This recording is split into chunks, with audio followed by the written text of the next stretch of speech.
કરવાની છે તો આવા ઘરનું ખાસ ધ્યાન રાખજો બાપ। એક માનો તમને આદેશ છે, બગલધામથી બાપુ ચારણ ઋષિનો તમને આદેશ છે બાપ।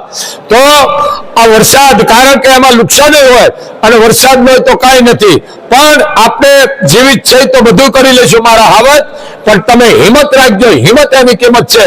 પાણી આવે છે, હું ગાડી લઈને વિયો જઈશ, આવા ચાહસ ન કરશો, કઈક બાપુનો આદેશ છે।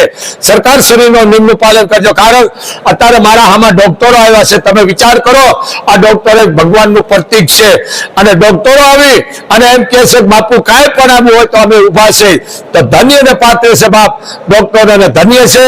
તો એક બાપુનો આદેશ છે। અત્યારે રસ્તા તૂટી ગયા છે, કોઈ ગામડા એવા છે કે જેને કહેવાય કે આપણે જેને કઈ વાત કરવી હોય તો વાત નથી થતી, સંપર્ક તૂટી ગયા છે, તો આવા ગામડાનું આપણે ધ્યાન રાખવાનું છે બાપ। એક બાપુનો આદેશ છે। જય મોગલ, જય મણિધર, જય વડવાળી, જય વડવાળી।